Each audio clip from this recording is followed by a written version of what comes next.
We promised and now we delivered. This is the long form discussion of Terrifier 3. Did a little bit of a spoiler free video yesterday, but now we're having our panel discussion. And who's going to lead that? None other than our boy Hoodie D. And we got Magda back too. Whoa! Hello. Hello, everybody. Welcome to our Terrifier 3 discussion. I'm just going to summarize the plot here a little bit before we get into the actual movie. Terrifier 3 begins with Art the Clown coming back to life to wreak havoc once again. This time, it's a Christmas holiday themed movie, so kind of a little early for the season, but I dig the vibe and the theme. The plot picks up immediately after the events of Terrifier 2. Uh, with Sienna and her brother Jonathan Shaw. Jonathan is now attending college and trying to move on from the horrors and the trauma that they incurred during the second movie. Sienna is also back in this movie, and she's really messed up, and she's on medication. She's hallucinating. She's not having a good time. And Art comes back, and he's ready to terrorize not only them, but anyone that's crosses his path. So I'd like to ask Lady Medea, when you walked out of that theater, what were your initial thoughts? What was on your mind? Whoa, that's what was on my mind. I was like, that was really good. That was excellent. I really enjoyed it. Just a disclaimer: nobody walked out of my theater. We had the people with the pretty good stomachs, or maybe nobody had dinner before. Who knows? But um, everybody stayed. People seemed to have fun and enjoyed it, and so did I. Um, Everything was top notch. The direction and the performance and the camera work, everything was top notch, especially the effects. Um, just beautifully done. If you can say beautiful with all the guts flying, it was beautifully done. I really, really enjoyed it. Probably, I haven't enjoyed a horror movie like this in a long time. It was great. Malty, what were your initial thoughts when you finished seeing this movie? Dude, I was smiling ear to ear the whole time. As, as someone like who I try to take a deeper look into the way that movies are made, I have to disagree with you, Magda. I know I'm pulling one of those Yeah, cards about I the camera work. It felt like Judd Apatow got uh got to direct a horror film because it was just blocking a couple of pans and then shot, reshot, shot, reverse shot. So that was kind of annoying, but that's not what we're here for. We're not here for high art. We're here for high blood. hmm And it stood and delivered just like I knew it would. Damien Leone does not let me down. I had a great time. Yeah, he definitely outdid himself in this movie with the kills and the gore. I mean, it was up a level from Terrifier 2, which was already like, holy shit. So seeing this in a packed theater full of people, I actually had two or three people who walked out in the first 10 minutes. And for those who don't know, the first 10 minutes they're very brutal. Art the Clown pretty much murders an entire family, including two children. So it was very intense. There were some people who walked out of my theater during that scene, and there were some people who brought their children, like under 10 years old, with them, which I thought was a very strange choice. But they stayed in the movie the whole time, so they must have enjoyed it. I don't think my parents would have let me see this movie at 10 years old. Not even close, dude. And the actor who plays Art is his name is David Howard Thornton, I believe. Is that correct? Yep. He is legitimately amazing. He will go down in history as one of the most iconic horror characters that we have ever seen. And it's very rare, like to say this is probably the 2020s slasher, like the I don't know what you would call this franchise or art is just a presence, and I'm seeing it everywhere now. You go to the Halloween stores, you go to the Walmart, they have these the clown costumes and these masks you can wear. And living in this area that I live in, there's a lot of bar crawls, like Halloween bar crawls, and people dressing up at bars, and art is everywhere, like more than Michael Myers. And it's really good to see something new and fresh that people are enjoying. They're going to see this movie had a $2 million budget, and we're on Sunday. It's already made $18 million. Yeah. So, Surprise. what does that tell you guys? Small budget, big profit. What does that tell you guys? Well, we see the movie done right. That's what it tells me. And it tells me, listen, it's not hard, right? It can be done. So, yeah. What it tells me is that when cult classics finally get the love and respect that they deserve, they finally get theatrical releases, fans do show up. But you have to stay respectful to the source material, and we have the same writer-director, Damien Leone, doing it. He still stays on a shoestring budget. That I think there were only like 2 or 3 uses of CGI in the entire thing. He stays with the prosthetics and everything being, physical. And that resonates with audiences nowadays. Absolutely. I think a lot of people are sick of the CGI, shit shows that we see when we go to the movie theaters. And even with the horror movies, it's most of the kills are done with CGI nowadays, and you can tell it doesn't look good. It looks off. And when you watch this movie, I will get into some of the kills in a few moments here, but they are really well done. So I just want to talk about some of my pros with the movie. Definitely delivers on the violence and the gore. I have no complaints there. They're gruesome, very violent, and the scenes are shot tightly, in my opinion. So each one doesn't feel like it's going on for too long, just for the sake of pain. It's kind of funny in a way, if that makes sense. Like me and my buddy I went with, we were laughing most of the time. Like the way Art, like when he's killing someone, he's doing these little he's laughing and shit. That had me cracking up. I love that. That's Art's personality, and that's something that Michael Myers is the silent walking. That's his trope. But Art is like he's silent, but he does all these little gestures, and he gets excited, and I don't know, that just resonates with me. I just laugh my ass off. I don't know if you guys noticed from the 1 and 2, but the acting in this movie and across the board was noticeably better than the first 2 movies. And I'm not saying anything bad about those 2. They were low budget, but the acting from the same people, Sienna, the brother, it felt better in my opinion. How did you guys feel about the acting compared to the first 2? So yeah, definitely. I mean, you can tell they're older, they're a little bit more mature. And I think it has a lot to do with the screenplay and the directing too. But yeah, they definitely delivered. Jonathan's voice was still annoying. Let's just be honest. That hasn't changed. It kind of drove me crazy in the second installment. But so even though older and more mature, the voice still remained. But yeah, no, definitely. Like I said, the improvement was seen in all aspects of the movie. Definitely, a big screen worthy. Yeah. Malty? Well, so I will have to give it up to Lauren Lavera, who plays Sienna. Her acting was absolutely top notch. Elliot Fulham, the guy who played Jonathan, I know this is supposed to be set 5 years after the events of Terrifier 2.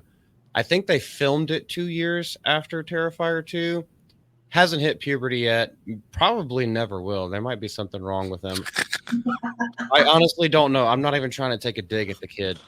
But he's supposed to be in college now, and still there is absolutely no drop in the Adam's apple or the nutsack.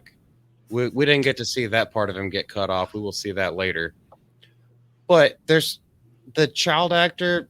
I feel like the script was lacking in that. I feel like the script was a little bit too on the nose with exposition in a lot of different things from a lot of different characters. But like I said, I wasn't watching it for technical aspects. I was watching it for the gore, to see David Howard Thornton come back, play it all. And one thing that I did really like, and you might have these in your notes, is whenever so the girl who in the after credit scene or in the post credit scene of Terrifier 2 gave birth to Art's severed head, and then like he got back to it. So now they're a couple, much like the young girl from the beginning of Terrifier 2. Now they're like always together, and anytime she did anything human or feminine, he would just get pissed off. Like, and just wait for her to do something really gory or sick or disgusting, and that's when he started laughing again. So I thought that was a nice touch. Okay. One thing I want to say before I get into any cons of mine, the story is definitely in a very interesting place, and it feels like he has very solid lore in place. He very subtly teases things. My only concern with that is that he has to be smart and wrap this particular story up before it turns into something like a Nightmare on Elm Street. That's just my personal opinion, because right now it's in such a solid place. I don't want to see it milked to a point where it's just being used because Art the Clown is Art the Clown.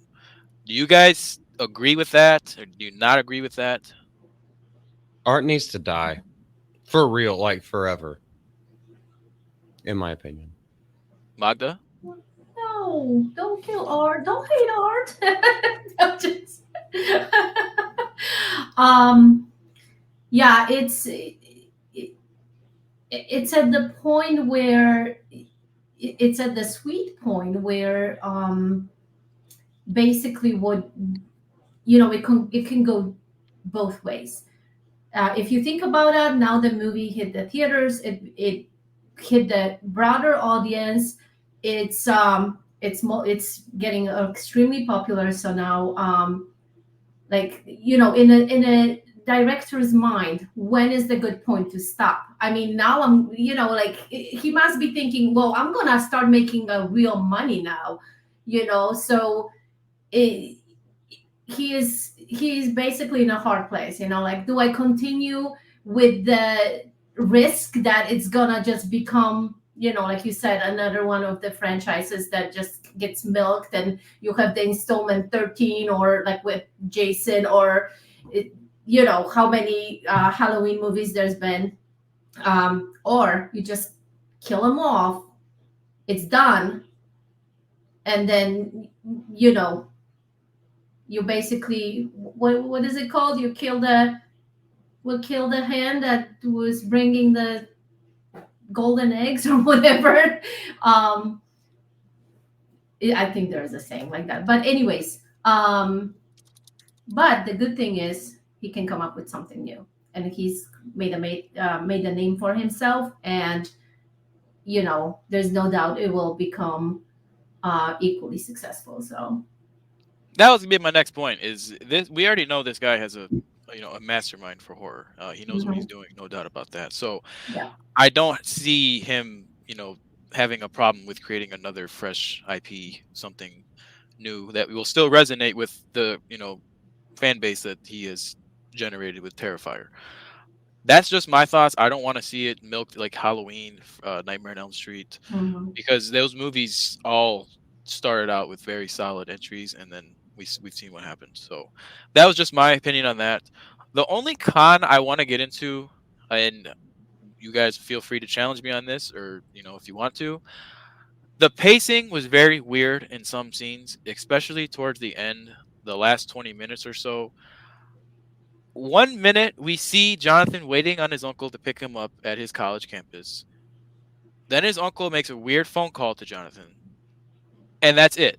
Suddenly it cuts to Sienna sitting in the house, and we know she's been hallucinating the whole movie, and she sees Art the Clown in front of her. In my view, it looked like she was hallucinating. But they made it clear very, soon that she was not hallucinating and this was real. And they killed the brother, Jonathan, and the uncle off screen, which in my opinion was lazy, and those are especially the brother, he's a main central character. I was expecting him to show up at the end at the last second to help out or fight in some way. So killing them off screen, in my opinion, was lazy. What do you guys think? Magda, you first, because I can go down a whole bunch of roads with this one. Well, funny enough, I did notice a little disconnection between those two scenes, kind of as of the transition from one to the other was kind of not unclear. I did think to myself, oh, is she still dreaming or is it the real thing? So yeah, that particular moment in movie, I did, there was a glitch. I did notice that.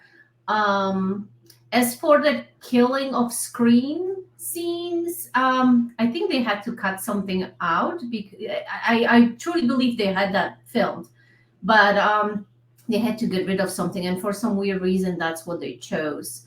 It would be probably more significant and more,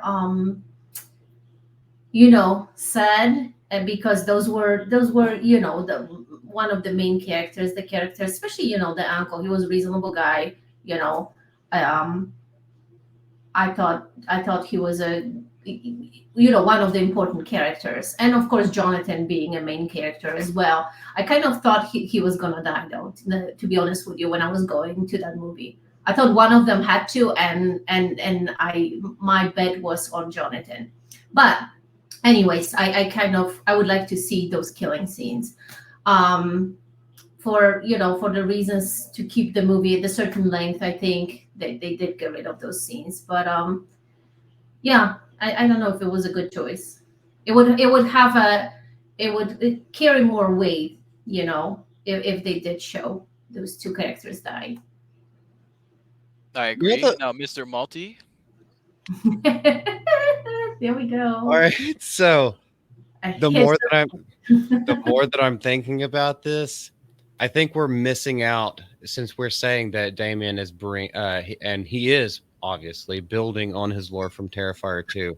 I think one thing that a lot of us have forgotten, and maybe think people are taking like knee-jerk reactions, but in Terrifier 2, those demonic killers can imitate the voices of people they've already killed. We see it from the little girl and everything like that. So what I think happened when Art was at the party and he initially passed up his roommate and the other thing, he went and found Jonathan somewhere else, did the thing, came back to the shower scene because he saw them like getting it on, and he was kind of not. Anyway, that's a whole nother thing. But I think that call to the uncle was like a ghost imitation to him to get him to go somewhere. And as soon as he got there, he took out everything closest to Sienna to get back to the house. He probably drove there himself. We see him driving trucks in the original Terrifier, so like it's not like he can't drive a car. So that is not beyond the realm of possibility for me. But I think it's kind of funny too, where they use these deceptions, and you don't know, because Sienna has also been mixing medication. So her aunt gave her sleeping pills while she's on this other prescribed medication, antipsychotics. And so for our point of view, yes, it may seem like a hallucination, but for her, she also has angelic powers. And that's just all goes with the lore. I'm not saying this is exactly how they intended for it to be, but I did think they intended it for it to be a mind fuck until you see what actually happens. But I think Jonathan was dead before the uncle got the call, because he was so reticent to like even start believing her again. And when he did start believing her, he didn't really take any action other than having a little bitch fit and smashing a plant. Yeah. The call did seem weird to me, like kind of off. So I thought a little bit the same, kind of knowing that Art can do it. I was like, okay, that's something funky here. So I did briefly thought that, but yeah, you're probably right. I don't think it was Art that did it. I think it was the girl, because in Terrifier 2, the girl was the one who mimicked voices and mimicked his voice too, who hadn't gone through puberty. And maybe there is some kind of like thread weaving in behind that. No, that's an interesting. That's a good point. I in my opinion, just showing a scene of how Art got from the college to their house would have just made it better for me, because the transition from the car scene to her waking up to Art in front of her was just very jarring for me. Mhm. And I've seen that online, and Lady Medea has agreed with me there. I'm not saying, it ruins the movie. I'm just saying when I was in that moment, I was a little confused. That's all I was getting at. Yeah. I feel like they wanted the end of the second act, the big showpiece that's going to make people throw up, laugh, cheer, whatever like that. The bloodiest thing, the most physically intrusive was that shower scene. I think after that happened, they needed a little bit of break before they have the third act. Well, that's a good segue to our next, probably Yeah. last topic for this. Favorite kills in this movie. I'm gonna let you guys go first. Lady Medea, what was your favorite kill, and what was your second favorite kill that was tied? Oh, you couldn't go. You're leaning one way. I don't would know which one to pick. Well, for some reason, I knew that the shower scene was gonna be the main one, especially with the comments leading, the girl being fascinated by the clown and saying, oh, I would love to look in his eyes and things like that. I was like, okay, you're gonna get to do that. I'm pretty sure. So, once he found him in the shower, um, obviously it happened. But yeah, it was pretty iconic scene. I mean, between the guts and body parts flying everywhere, and then just blood pouring. I'm pretty sure there was a amount of blood that would probably fit like 7 people, not two, but that's okay. It was all part of the show. Yeah, it was great. And the way he took down the guy, the male, uh yeah, that was it was the culmination of all the main scenes, I thought, from the rest of the movies. Him using the chainsaw to dismember them, and then finally, cutting him, from the bottom up, with everything shown. There was nothing hidden there. It was, yeah. And I thought to myself, well, not to be nasty, but finally there is a male character that get that kind of treatment before we seen the females being, gutted and cut that way. So, yeah, so that was my favorite one. My second favorite, I don't even know. Probably the aunt. Yeah. Okay. Only because I kind of liked her. I felt bad. Um, what happened to her? That was kind of nasty with the rats and everything. So pretty gruesome. And of course, the first scene, with the parents and kids. That kind of You see Malty going. set the tone. So like, yeah, now here we go. I listed all the scenes now. Malty, what about you? What were your top 2 kills in this movie? My favorite kill happens off screen, and that it is the brother for the family in the very beginning, because I'll tell you my reasoning for it is my reasoning for both of my choices, because you very rarely see children being killed, even in horror movies. When it always happens off screen, but you never see the aftermath. This one goes full bore, shows you full gore on what happens, and you hear it happening the entire time as the little daughter. I thought that was excellently shot. I just like that. I know I'm a little bit of a sadist, I guess, in some ways. I love horror and blood, but so my second favorite one actually is the ant, and here's my reasoning for that. Because the way that he did it was took a giant tube. Should I say it? Yeah, absolutely. Go for it. So took a giant tube, forced it down her throat. Mhm. Almost like phallic, because I think one of the big reasons, it seems like Art has a problem with family. He has a problem with sexual attraction or sexual anything. He's just not that kind of person, and he seems to take take it out way more. Going even back to the first movie, the whore dies first. She's the one that split all the way up from the bottom to the top.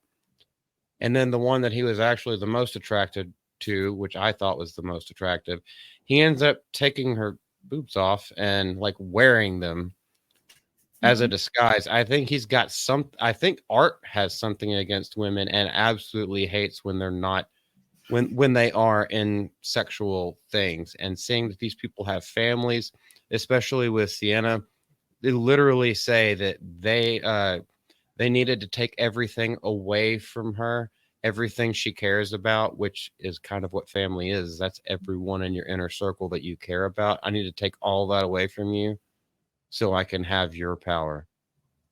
So that's kind of why I like that. It's kind of phallic in a way, and he may not have even thought about that at all, but that's kind of what I thought about it. Mhm. Okay. For me personally, my favorite kill, and when I say favorite, I mean the most gruesome and the most like holy shit. I agree with you guys. It was the ant. Shoving a tube down her throat like forcefully until it was like in there and there's blood dripping out of her, and then putting rats in there and lighting their, making it hot by lighting their tails on fire, and then they're just digging down her throat. Oh my god, I'm cringing right now thinking about it. Yeah. It was just absolutely insanely brutal and top notch to the not special effects team, but the practical effects team. They made that look very, very well. And the second favorite kill for me, it's probably my most satisfying death in the movie, was the podcaster chick in the shower scene. I will say shout out to the actress who played her, because she did a good job portraying a very real and like annoying type of person out there. Like people are like that. Like, Yeah. So she did a good job portraying that type of person, and she got exactly what she wanted, seeing evil in the eyes. So I thought Smelling that his scene was breath. really done. And then I just want to say before we end this, they're in the room talking about this stuff and talking about how the girl wants to fuck Art the clown, and he's outside listening. He's just like, oh, he's like, Yeah. such good comedy with him, man. Such good comedic relief. So, yeah, overall, I had a great time. My theater was packed. I can't say that for the past few months. Most of my movie theaters have been pretty empty, going on opening nights to movies. This one was absolutely packed. So it was great to see. And I think that reflects with the box office numbers that we're seeing here. $2 million budget. We're already at $18 million profit. I think it blew Joker 2 out of the water this weekend. So we got a better clown movie. What are your guys' final thoughts on the movie before we wrap this up? Lady Medea? Well, I just like you saying, it was great. My theater was packed as well, so that it was good to see, because sometimes I'm just sitting there by myself, it's like, and I have a couple stragglers, surrounding me, and I'm like, oh god, that's gonna be a great movie, so no, this time it was good. It was good to go in. I had people super excited for that movie. A lot of them had actually painted their faces to look like wow. not exactly like Art the Clown, but just kind of non-specific clown. So it was good to see that they were excited enough to kind of come and see that movie, and people were cheering. People were in good mood. Some of them were probably pretty intoxicated, but so, no, it was pretty good experience, and like I said, nobody got disgusted and walked out. People basically knew what they were coming to see, and they stick with it. So I haven't enjoyed a movie like I enjoyed this one in a long time. So it's great. It's very refreshing to see that the good movies still exist, especially in the genre that I generally have no complaints about. But didn't even know it could be that good. Since the classics, of course, Malty, what about you? What are your final thoughts on this film before we wrap it up here? Well, artists, obviously, he's officially an icon. I'm glad that this movie finally got a theatrical release so it can get into the hands of a wider audience. However, at that same point, and while I enjoyed the hell out of myself, I do think it's about time to wrap his story up and keep telling the story of Damien Leone, the director and writer of all of these, and let him branch out more. We know he can do it. We know he's got the vision and the passion. So I want to see more stuff from him. But I think it's about time. Maybe the next movie should be the last. The last time we see art outside of comics, fanfic, just let him stay that icon and don't sully that. That's where I stand with it. Mm-hmm. Agreed. What about you, brother? I said my initial thoughts. I loved it. I've had a great time. The theater was packed. I haven't been to a good horror movie in, I want to say it's been years that I enjoyed that much. Magda and I saw Speak No Evil, but that wasn't the same level of horror. It was not the same type of. That was more of a thriller kind of movie. So, for me to go to a movie theater and see would you guys consider this a slasher in a way? Yes, To see a slasher, a new slasher that's not Halloween, that's not Friday the 13th or Scream. It's just very refreshing, and I had a great time. I went with a buddy of mine who's not really into horror movies, and he actually loved it. So, for me to bring someone and then expose them to this, and now he's watching 1 and 2, so it's just a good feeling. So I enjoyed it. Like I said, love seeing a new horror film in the theaters. The first 2 were straight to streaming, or I don't know how they released, but this one is obviously widely distributed. I don't know how it's going to do in overseas markets, if it can even be released over there, but domestically it's doing very well, so I'm happy to see that. What are you smiling about? Probably not. It's probably going to be banned in so many countries. That's what I'm saying. There are some that are gonna allow that. Yeah. But yeah, I liked it. Overall, I thought it was good. The only thing I will say, I agree with you, Malty, about we need to wrap up his story in the next film. Yeah. To preserve art as the iconic character with all its qualities. And and let's not ruin him. Yeah, have the angelic thing of Sienna, even if they die together, defeat the demonic possessed serial killer version that is Art the Clown, and why he seems indestructible, immortal right now. He can just be reborn as long as he has a host. And she may have to do that sacrifice because he wants her so badly. I think if he actually takes control of her, then he will be immortal. But right now, he's just kind of like body snatching for people that he leaves alive or that happen to survive him. I think once that happens, she may actually just do the ultimate sacrifice for everything, since she has nothing left to live for. Yeah. And that's how it ends. It would be a little bit kitsch, but it would nicely tie up all the loose ends, bring it to a close. Yeah, absolutely. Yeah. Do we even need to rate it? Because it's 10 out of 10 for me. If you're gonna give me a rating, I'm gonna give it a 7.5 out of 10. A very strong 7.5. Again, my only criticism is the pacing and the off-screen deaths. I know you guys might not feel the same. That's just how I feel. Technically, a 2. Entertaining wise, like an 8.5. Well, I don't do decimals. 8. Only on entertainment, but as a movie reviewer, I was like, it's either a 2 or 3. You suck. Hey, I have to be unbiased with this. I gave you my biased review as an 8 out of 10, but my unbiased review is like 2 or 3. Listen, I'm not gonna be taking it apart. This was enjoyable experience overall, and this is my take. So 10 out of 10. Hell yeah. All right. Well, thank you guys for joining us on another GCA movie review / discussion. We've had a great time. We hope we get to do this more good horror movies coming out, and we will see you next time. Ciao, ciao.